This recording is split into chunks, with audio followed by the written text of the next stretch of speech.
La lumière d'un soleil timide illumine un hangar en bois. L'air est lourd avec l'odeur de la sueur et de la poussière. Au milieu du bruit des marteaux et des scies, un silence se forme autour d'elle.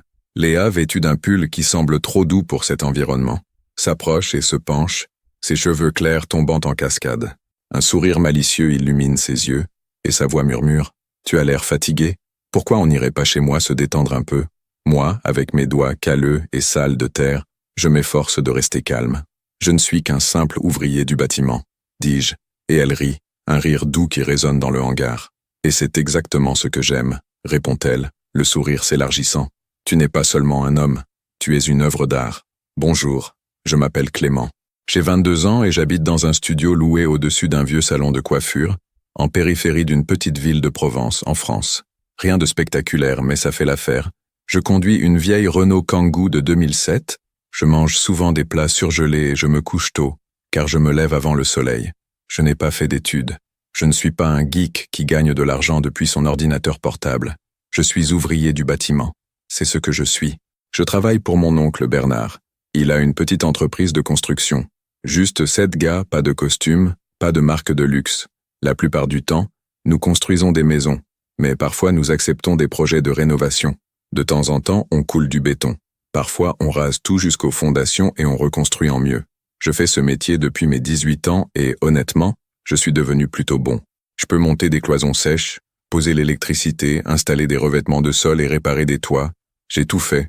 C'est un travail difficile. Certains jours, on transpire à grosses gouttes. D'autres, le dos nous fait mal. D'autres encore, il pleut et c'est la galère. Mais oncle Bernard paie bien, toujours de manière équitable. Et quand le travail est bien fait, il y a une petite prime. En plus, j'apprécie les gars avec qui je travaille. Ils sont authentiques, pas de fausseté. L'histoire a commencé quand Bernard a décroché un nouveau contrat, un projet de restauration dans un quartier chic près d'Aix-en-Provence.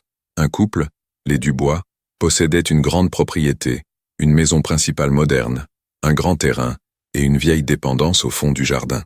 Cette vieille dépendance devait être une maison d'amis il y a plusieurs décennies. Peut-être qu'un enfant y a aussi vécu. Elle semblait n'avoir pas bougé depuis 40 ans. Ils voulaient la restaurer entièrement, pas la démolir. Ce ne devait pas être un projet de rénovation rapide, mais une véritable restauration. Ça avait une signification pour eux. Le lundi matin, nous avons chargé les camionnettes de cloueuses, d'échelles, de scies et d'un tas de matériel, et nous sommes allés à la propriété où ma mâchoire est tombée. Une longue allée, des arbres bien entretenus. La maison principale avait une véranda sur tout le tour. On pouvait sentir l'argent. 2 gros 4x4 noirs étaient garés devant, si bien cirés qu'ils brillaient comme des miroirs. Mais j'ai gardé la tête baissée. Je n'étais pas là pour m'émerveiller, mais pour travailler. Nous avons rencontré les clients le matin. Monsieur Dubois, environ 55 ans, avec une barbe bien taillée et une bonne prestance, donnait l'impression de diriger quelque chose d'important, sans avoir besoin de le souligner. Sa femme Jeanne avait environ 40 ans, élégante, calme et souriait beaucoup, mais ses yeux voyaient tout. Vous connaissez ces gens qui n'ont pas l'air riches, même s'ils le sont? C'était eux. Pas de jeu de pouvoir, pas de snobisme. Ils nous ont accueillis amicalement et nous ont même offert du café pendant que nous faisions le tour de la propriété. La maison que nous devions restaurer était en mauvais état. Le bardage était décoloré, les fenêtres endommagées et les tuiles glissaient du toit comme de la glace au printemps. Mais malgré le chaos, on voyait qu'elle avait une bonne structure. Bernard était ravi. Il aimait ce genre de projet, où l'on peut redonner vie à quelque chose d'oublié. Nous nous sommes mis au travail tout de suite en commençant par démolir les murs endommagés et vider l'intérieur. Le bâtiment avait cette vieille odeur de poussière et de moisie. Il y avait des signes qu'il avait été aimé autrefois, un fauteuil à bascule enterré sous les décombres, une petite étagère avec des livres d'enfants et des carillons brisés encore accrochés à la porte arrière. Chaque fois que je retirais un clou, je me demandais quelles histoires ce lieu avait à raconter. Le 3e jour, j'avais trouvé mon rythme. J'arrivais tôt, vérifiais le matériel électrique, aidais les gars à charger les matériaux, et je me mettais au travail. Jeanne venait vers le milieu de la matinée et nous proposait du thé glacé ou des bouteilles d'eau, toujours comme une hôtesse qui veille à ce que tout aille bien. Monsieur Dubois restait la plupart du temps dans son propre emploi du temps, mais de temps en temps il passait, demandait comment ça se passait et hochait la tête pensivement. Jusqu'ici, rien d'extraordinaire n'était arrivé, juste un travail, un bon, même un inhabituel. Les restaurations complètes ne sont pas fréquentes. Bernard avait été clair sur le fait que si nous faisions les choses correctement, il nous recommanderait à tous leurs amis fortunés. Je l'ai cru, alors j'ai gardé la tête baissée, et j'ai fait mon travail. C'est comme ça que tout a commencé. Rien de fou, pas de signe avant-coureur, juste un job comme 100 autres avant. Mais c'était avant de la voir pour la première fois, et je n'avais aucune idée de la rapidité avec laquelle tout allait changer. C'était un mercredi, rien de spécial. Nous sommes arrivés sur le chantier à 7h15. Comme d'habitude, le matin était déjà chaud, et l'air sentait la poussière, le pain et le café. Ce mélange étrange qu'on trouve sur les chantiers quand on est entre le sommeil et la sueur. J'étais sous la terrasse arrière, un pied de biche à la main en train d'essayer de dégager une poutre pourrie, quand j'ai entendu une voix. « Hé, vous avez besoin de quelque chose? De l'eau? Du café? À manger ?» J'ai levé la tête et je l'ai vue pour la première fois. Elle se tenait juste devant la terrasse. La lumière du soleil éclairait son visage. Les cheveux blonds en une courte queue de cheval, un t-shirt gris avec les manches retroussées et un pantalon en lin léger. Simple, confortable, mais elle n'avait pas l'air simple. Elle avait l'air radieuse, comme si elle n'appartenait pas à un monde de poussière et de sueur. Sa voix était claire et calme, pas nerveuse, pas affectée, juste authentique. J'ai cligné des yeux. Elle m'a jeté un regard rapide et a souri. Pas de manière séductrice ou forcée, juste chaleureusement. J'ai finalement répondu « Oui, de l'eau, ce serait super. Tout serait super. » Elle a hoché la tête et a dit « Je vous apporte ça », avant de se retourner et de retourner à la maison. Sans y penser, je l'ai suivi du regard. Ce furent probablement les 3 plus longues secondes de silence que j'ai jamais vécues. Quand je me suis relevé, Bernard était appuyé contre la camionnette et il souriait. « Alors, tout va bien, Roméo ?» a-t-il demandé en mordant dans une barre protéinée. « C'était qui ?» j'ai demandé, en m'efforçant de ne pas avoir l'air trop curieux. « C'est Léa, leur fille. Elle est de retour pour l'été. Elle vient de finir son master ou quelque chose comme ça. Je ne sais pas exactement. Elle vit ici, mais pas en permanence. Juste en ce moment. » J'ai hoché la tête, comme si ça m'était égal. Je ne sais pas pourquoi j'avais demandé. Peut-être que j'ai senti que quelque chose avait changé à ce moment-là. Pas de manière importante, mais perceptible. 20 minutes plus tard, elle est revenue. Un plateau sur un bras, comme si elle avait fait ça 100 fois. Des bouteilles d'eau, des gobelets en carton et un plateau de simples sandwichs, jambon et fromage sur du pain blanc coupé en 2. Rien d'extraordinaire, mais ça a fait mouche. Tout le monde l'a remercié. Je n'ai pas dit grand-chose. J'ai juste observé ses mouvements, gracieux, sans effort. Elle ne portait pas de bijoux, pas de maquillage, d'après ce que j'ai pu voir, mais elle avait l'air de quelqu'un qui n'en avait pas besoin. « Merci », j'ai dit finalement, en prenant un sandwich. Elle m'a regardé et a souri à nouveau. « De rien », a-t-elle dit. C'était tout. Pas de longue conversation, pas d'étincelles comme dans les films, juste un plateau, un sourire et ce genre de présence qui vous fait penser à quelqu'un même quand il est parti. J'ai continué à travailler comme d'habitude le reste de la journée. Marteler, mesurer, couper, répéter, mais mon esprit n'était pas tout à fait là. De temps en temps, je regardais la véranda arrière dans l'espoir qu'elle revienne. Elle n'est pas revenue. Pas ce jour-là. Plus tard, alors que nous rangions l'équipement et sécurisions le chantier, j'ai demandé à Bernard comme si de rien n'était. « Ils sont souvent ici? Tu veux dire les Dubois? Des gens bien? Monsieur Dubois est plutôt discret, mais Jeanne est sociable. Mais Léa n'est pas souvent là. On a eu de la chance alors, a-t-il dit avec un clin d'œil. Je n'ai pas réagi. Sur le chemin du retour, je regardais par la fenêtre de la camionnette et je pensais au moment sous la terrasse, au sourire, au calme. Elle a demandé si nous avions besoin de quelque chose et semblait le penser sincèrement. J'avais déjà vu de jolies femmes auparavant. Certaines vous font regarder 2 fois, mais Léa n'était pas que ça. Elle avait quelque chose de simple, quelque chose qui la rendait authentique, familière, même si je ne l'avais jamais vue auparavant. Cette nuit-là, après une douche et un bol de nouilles instantanées, je faisais les 100 pas dans mon petit appartement. Mes bottes de sécurité étaient toujours à l'entrée. Ma ceinture à outils pendait mollement sur la chaise. J'ai pensé que j'aurais dû lui dire. Mais quoi exactement? Bonjour, je m'appelle Clément. Je respire de la poussière de plaque-au-plâtre pour gagner ma vie et je conduis une camionnette avec un seul haut-parleur qui fonctionne. J'ai ri de moi-même. Oui, très charmant. Je n'étais pas nerveux. Ce n'est pas moi. Mais je sentais quelque chose que je n'avais pas ressenti depuis longtemps. L'espoir. Peut-être que ce travail serait différent des autres. Pas à cause de la maison, mais à cause d'elle. À ce moment-là, je me suis fait une promesse. Si je la revois, je ne laisserai pas passer l'occasion. Je lui parlerai vraiment, quoi qu'il en coûte. Les 2 jours suivants ont été un tourbillon de coups de marteau, de chaleur et de murs à moitié finis. Nous faisions de bons progrès. La démolition était terminée, le sous-plancher posé et nous commencions à encadrer l'intérieur. La vieille maison commençait à respirer. J'aimais cette partie du travail, où les choses prenaient forme. On pouvait regarder autour de soi et voir où ça allait, pas seulement où c'était, mais mon esprit n'était pas vraiment là. Pas tout à fait, car chaque matin, quand nous arrivions sur la propriété, je regardais vers la véranda arrière, dans l'espoir de la voir. Elle était parfois là, même si ce n'était que pour un instant. Elle sortait de la maison principale avec une tasse de café à la main, ou courait dans la cour avec des écouteurs. Mais nous ne parlions pas. Pas depuis le jour des sandwichs, juste quelques regards, peut-être un petit sourire. Puis elle s'en allait. Je repassais la scène dans ma tête encore et encore, ne sachant pas quoi dire, si je devais dire quelque chose du tout. Une nuit, après le travail, j'étais allongé sur mon matelas, le ventilateur en arrière-plan, en train de faire défiler mon téléphone, comme si j'avais quelque chose d'important à vérifier. Ce n'était pas le cas. J'essayais juste de calmer mon esprit, et c'est là que ça m'a frappé. Je le regretterais si je ne faisais rien. Non pas parce que je pensais avoir une chance ou quoi que ce soit, mais parce que je ne le saurais jamais, et je ne pouvais pas supporter de ne pas savoir. Alors j'ai échafaudé un plan, pas un plan de génie, même pas un vrai plan, juste une phrase. Je lui dirai une phrase la prochaine fois. Tu es libre ce soir? C'est tout. Pas de longue introduction, pas d'essayer d'être drôle, juste direct. Le lendemain, nous étions en train de monter les murs du salon quand je l'ai remarquée. Elle se dirigeait vers le garage avec sa mère, une boîte dans les mains. Jeanne est entrée et Léa est restée dehors. Elle vérifiait quelque chose sur son téléphone. Elle ne m'a pas remarqué au début. J'ai essuyé mes mains sur mon jean et j'ai marché vers elle, comme si je ne transpirais pas de l'intérieur de nervosité. « Salut », j'ai dit. Elle a levé les yeux et a souri tout de suite. « Salut, comment ça se passe là-bas ?»« Bien, ça s'assemble plus vite qu'on ne le pensait. » Elle a hoché la tête. Ma mère ne cesse de dire à quel point elle est impressionnée.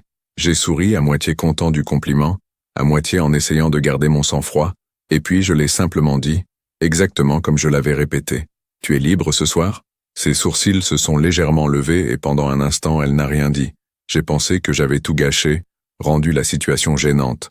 Puis elle a penché la tête, a souri un peu plus largement et a dit « Oui, qu'est-ce que tu avais en tête ?» J'ai cligné des yeux. Peut-être une balade ou un repas en ville. Elle a réfléchi un instant. Un truc décontracté. Vraiment décontracté. Oui, juste traîner. Elle a hoché la tête lentement. Elle semblait y réfléchir sérieusement, pas seulement par politesse. D'accord, tu peux venir me chercher vers 19h. Oui, absolument, pas de problème. Elle a regardé son téléphone et a souri. Puis elle s'est tournée vers la maison. À plus tard, Clément. Elle s'était souvenue de mon nom. Je suis retourné sur le chantier comme si je ne flottais pas à 2 mètres au-dessus du sol. Cet après-midi-là, j'ai travaillé plus dur que toute la semaine. Je voulais tout finir, ranger à temps et avoir assez de temps pour ne pas avoir l'air d'un désastre en sueur pour le dîner. Bernard a levé un sourcil quand j'ai commencé à ranger plus tôt que d'habitude. « Tu as un rendez-vous quelque part ?» Je pensais que j'allais me faire beau aujourd'hui, j'ai dit. « Ah, a-t-il répondu sèchement, sans me croire, mais sans poser d'autres questions. Je suis rentré chez moi en vitesse, j'ai pris une douche, et j'ai changé de vêtements 3 fois avant d'opter pour un pantalon foncé et une chemise propre. Pas trop forcé, pas trop décontracté. J'ai même mis du parfum que ma sœur m'avait offert à Noël dernier et que je n'avais pas utilisé depuis le Nouvel An. À 18h55, je suis entré dans la longue allée des Dubois. Ma camionnette paraissait encore plus déplacée que d'habitude. Léa m'attendait déjà dehors. Elle portait un pull gris tout doux et un pantalon, les cheveux détachés. Elle avait son téléphone et un petit sac avec elle. Elle était montée sur le siège passager comme si ce n'était rien, comme si c'était normal. Pour moi, c'était tout sauf normal. Elle a souri de manière espiègle et a dit « Tu as bonne mine. Toi aussi. Merci. » J'ai répondu. Nous sommes allés en ville, en parlant d'abord de choses et d'autres, de musique, de films, de n'importe quoi. J'étais surpris de voir à quel point c'était facile. Elle n'était ni distante, ni fermée. Elle était authentique. Quand nous sommes arrivés dans un petit restaurant que j'aimais bien, elle était ravie. « Je n'étais pas venu ici depuis des années », a-t-elle dit. « Ils ont toujours cette carte de milkshake dingue ?» « Oui », j'ai répondu en souriant. « Le meilleur, c'est celui au beurre de cacahuète et à la banane. » Elle a commandé exactement ça sans hésiter. La nourriture était bonne, pas parfaite. J'ai laissé tomber une frite. Ma carte a été refusée parce que j'avais oublié de transférer de l'argent sur mon compte épargne après avoir payé l'essence plus tôt. Elle a ri. « De toute façon, on partage », a-t-elle dit. « Ce n'est pas le bal de promo ici. » Nous avons parlé pendant 2 heures, peut-être plus, de notre enfance, de ses études, de mon travail, de mon père qui est mort quand j'avais 16 ans. Elle a raconté son année sabbatique en Espagne, J'ai raconté la première maison que j'avais aidé à construire et qui s'est effondrée dans le vent 2 semaines plus tard, parce que les contreforts étaient d'eau mal faits. Elle a tellement ri qu'elle s'est étouffée avec son eau. Plus tard, je l'ai ramenée chez elle. Elle n'a pas demandé de s'arrêter quelque part, n'a pas vérifié son téléphone, a juste regardé par la fenêtre. Je l'ai regardée plusieurs fois. Je n'étais pas sûr de ce que c'était, mais c'était quelque chose. Quand nous nous sommes arrêtés devant la maison, elle a lentement détaché sa ceinture et a dit « Merci, je me suis vraiment amusée. »« Moi aussi », j'ai répondu. « Vraiment, je serai là ce week-end », a-t-elle dit, comme si elle jetait ça en l'air. Notez, j'ai dit « Moi aussi ». Elle a ouvert la porte, a souri une dernière fois et est sortie. J'ai démarré, la fenêtre baissée, avec un nœud dans la gorge. Je ne m'attendais pas à ce qu'elle dise oui, mais elle l'a fait, et je n'allais pas laisser tomber. C'est drôle comme une seule soirée peut tout changer. Chaque seconde se rejoue dans votre tête comme si c'était important.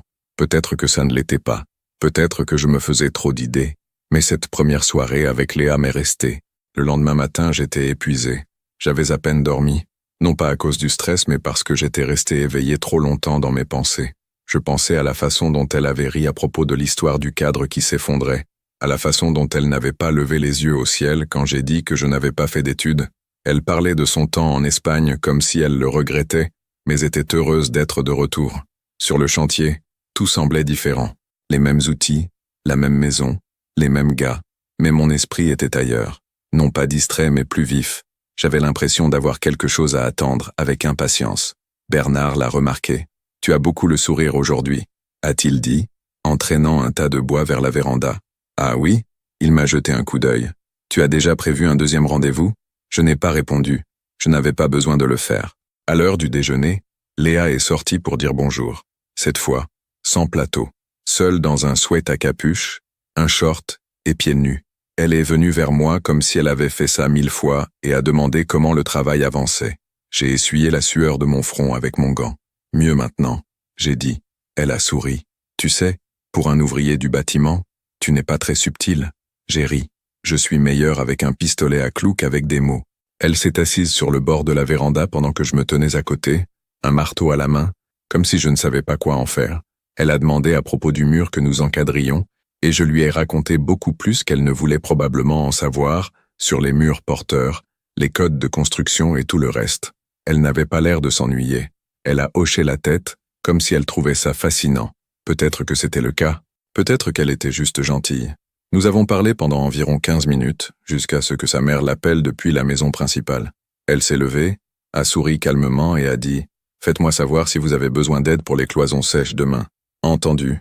Et c'est à ce moment-là que j'ai commencé à compter les heures jusqu'au lendemain. Au cours de la semaine suivante, nous nous sommes vus plus souvent, pas seulement des rencontres fortuites, mais de vrais rendez-vous. Le samedi, nous nous sommes promenés au marché paysan. Le dimanche soir, c'était à nouveau des milkshakes. Un soir, elle a même pris sa guitare et s'est assise dehors pendant que nous finissions de travailler tard, en jouant des accords, pendant que le soleil se couchait derrière les arbres. Les gars ont fait comme si de rien n'était, mais l'un d'eux, Vincent, a dit « Espèce de vénard », comme s'il pensait que je ne l'entendrais pas. C'était si réel, honnête, pas parce qu'elle était hors de ma portée. Peut-être qu'elle l'était, mais tout était si facile. Elle ne m'a jamais fait sentir que j'avais quelque chose à prouver. Ça ne la dérangeait pas que je travaille de mes mains, ou que ma camionnette bafouille en 2e vitesse. Elle m'aimait telle que j'étais. Elle était comme elle était et j'étais complètement sous le charme. Une nuit, nous étions assis sur la plateforme de ma camionnette à regarder les étoiles depuis un champ ouvert à côté de leur maison. Je m'appuyais contre la cabine. Elle avait les jambes repliées, les bras croisés dans un sweat, les cheveux flottant au vent. Elle a dit « Tu sais, d'habitude je ne crée pas de lien si rapidement avec quelqu'un. Moi non plus », j'ai répondu. D'habitude, je suis le gars qui tient la porte pendant que quelqu'un d'autre fait le sale boulot. Elle a ri. Cette fois, c'est toi le gars. Je l'ai regardé. Tu n'es pas juste gentille, n'est-ce pas? Elle s'est tournée vers moi et a dit doucement, « Clément, je ne fais rien que je ne pense pas. » Ça m'a touché plus fort que je ne m'y attendais. J'ai eu tellement envie de l'embrasser, mais je ne l'ai pas fait. Non pas parce que je ne voulais pas, mais parce que ce n'était pas encore le bon moment. Je pouvais le sentir. Parfois, attendre est mieux que se précipiter. À la fin de la semaine, la restauration de la maison était presque terminée. Il ne restait que quelques finitions, de la peinture et du rangement. Bernard parlait déjà du prochain contrat. À 2 villes de là. Je ne voulais pas y penser. Je ne voulais pas quitter cet endroit, ce rythme, cette connexion qui se construisait lentement entre Léa et moi. Le vendredi après-midi, elle est venue me voir, alors que je rangeais. Mes parents partent pour quelques jours, a-t-elle expliqué. Je voulais juste te le dire.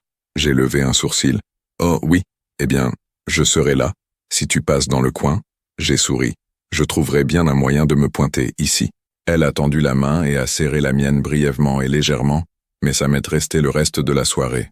Le week-end, nous nous sommes revus encore et encore. Plus nous parlions, plus tout semblait réel. Pas une simple aventure d'été, pas quelque chose basé sur l'apparence, le plaisir ou la proximité. Quelque chose de mieux. J'avais l'impression d'avoir enfin trouvé quelqu'un qui me comprenait sans beaucoup de mots. Le dimanche soir, nous étions assis sur les marches de la vieille maison que nous avions rénovée, et nous la regardions, comme si elle signifiait plus maintenant. Et puis elle a dit « Tu penses qu'on devrait le dire à mes parents ?» Je n'ai pas reculé. Je l'ai juste regardé et j'ai hoché la tête. « Oui, je pense aussi. » Elle a souri, nerveusement, mais avec enthousiasme. « D'accord, demain. Et je le pensais vraiment. Le lundi, nous avons parlé à ses parents. Je me souviens très bien de ce moment. Non pas parce qu'il était dramatique, mais parce qu'il ne l'était pas. Léa et moi étions sur la véranda arrière après le travail. Le ciel était doux et orangé. Son père, Monsieur Dubois, sortait juste de son bureau avec une tablette à la main, et Jeanne venait d'arroser le jardin. Je sentais encore la sueur sécher sur ma nuque. Je n'avais pas changé mes bottes de travail, et je n'avais pas brossé la poussière de mon jean. Une partie de moi se demandait si j'aurais dû le faire. Peut-être que j'aurais dû avoir l'air plus présentable, mais Léa s'en fichait. Elle m'a regardé et a chuchoté « Tu es prêt ?» J'ai hoché la tête. Elle les a appelés. Il n'y a pas eu de grand discours, pas d'hésitation, juste simple. « On veut vous dire quelque chose », a-t-elle dit avec le même calme qu'elle avait toujours, sans exagérer, juste honnêtement. Monsieur Dubois l'a regardé, puis moi. Je me suis redressé, comme si j'étais interviewé pour un poste pour lequel je n'avais pas postulé. Mes paumes étaient moites. On a passé du temps ensemble, a expliqué Léa d'une voix claire. Et ce n'est pas juste occasionnel. Il compte beaucoup pour moi. Il y a eu un court silence. Je m'attendais à une gêne polie ou à des phrases vagues de parents du genre « Nous soutenons tes décisions » ou « On en reparlera plus tard ». Au lieu de cela, Jeanne a souri sincèrement. Elle s'est avancée pour serrer sa fille dans ses bras. Puis elle s'est tournée vers moi et a dit « Je m'en doutais bien, vous aviez un drôle de regard ». Monsieur Dubois a hoché la tête, les bras croisés, et m'a tendu la main. « Tu as été droit depuis le début. Si elle est heureuse, nous le sommes aussi. » J'ai expiré, sans me rendre compte que j'avais retenu mon souffle. Ce n'était pas dramatique, ce n'était pas tendu ou critique, c'était authentique, juste humain, et ça le rendait parfait. Le travail était terminé 2 jours plus tard. Les dernières finitions, l'inspection, les signatures. Bernard était fier de notre travail. Il a dit que c'était peut-être l'un de nos meilleurs projets à ce jour. Il m'a regardé pendant que nous rangions les derniers outils. « Tu es sûr de vouloir venir avec nous sur le prochain chantier ?» a-t-il demandé en jetant une échelle sur la camionnette. J'ai fait une pause, non pas parce que je ne voulais pas, mais parce que nous savions tous les deux que quelque chose était en train de changer. Monsieur Dubois m'a appelé ce soir-là dans son bureau. Juste lui et moi. Je pensais qu'il allait fixer des limites, parler des attentes. Au lieu de cela, il m'a posé une question à laquelle je ne m'attendais pas. J'ai besoin de quelqu'un dans mon équipe. Quelqu'un qui sait comment ça se passe sur le terrain. Pas seulement un manager, quelqu'un qui connaît le sale boulot. Voudrais-tu y réfléchir et nous rejoindre? Je l'ai regardé. Vous voulez dire à plein temps? Il a hoché la tête. Supervision de projet, contrôle qualité, logistique des chantiers. Pas glamour, mais bien payé. Et tu as la bonne attitude pour ça. Je t'apprendrai le reste. J'ai promis d'y réfléchir. Ensuite, j'ai parlé à Bernard. Il était tard, vers 23 heures. Je suis allé chez lui, où il était assis dans son garage comme toujours, en train de nettoyer des outils. « Oncle Bernard », j'ai dit, « Monsieur Dubois m'a offert un travail, pas dans la construction. Quelque chose de plus grand, un emploi permanent. » Il a levé les yeux de son chiffon et de sa clé, et a juste hoché la tête. Je m'en doutais. « Tu es fâché ?» Il a haussé les épaules. Je serais fâché s'il ne l'avait pas fait. Nous n'avons pas dit grand-chose de plus. Il m'a regardé longuement, m'a tapé dans le dos et a dit « Je suis fier de toi, mon garçon. » J'ai donc accepté le travail. Ce n'était pas facile au début. Un nouvel environnement, de nouvelles règles, de nouvelles pressions, mais j'ai appris vite. Monsieur Dubois n'était pas seulement le patron, il est devenu un mentor. Il m'a mis au défi, m'a donné des responsabilités, m'a fait confiance pour prendre de bonnes décisions. Léa et moi avons continué à construire ce que nous avions commencé. Pas de drame, pas de grandes disputes, pas non plus de contes de fées. Nous l'avons juste découvert jour après jour. 1 an plus tard, nous avons emménagé ensemble dans une petite maison, pas loin de ses parents, mais la nôtre. Le week-end, je réparais toujours les fuites de gouttières et construisais des étagères, mais pendant la semaine, je portais des vêtements propres au travail. J'avais un ordinateur portable de l'entreprise. J'ai fait imprimer des cartes de visite avec mon nom dessus. 2 ans plus tard, nous nous sommes mariés lors d'une petite cérémonie dans le jardin. Son père a fait griller des steaks. Bernard a prononcé un discours légèrement sarcastique qui s'est terminé par « Tu as bien réussi, Clément. » Maintenant, 3 ans ont passé. Il m'arrive encore de passer sur des chantiers, juste pour sentir l'odeur de la sciure. J'ai une caisse à outils à l'arrière de ma camionnette, même si je ne l'ai pas utilisée depuis longtemps. Je n'ai pas oublié qui je suis ou d'où je suis parti. Rien de tout cela n'était prévu. Je n'ai pas poursuivi un rêve. Je n'ai pas cherché à grimper les échelons ou à impressionner qui que ce soit. J'étais juste un gars avec un marteau à la main et de la terre sous les ongles. Et puis elle m'a parlé. C'est là que tout a changé.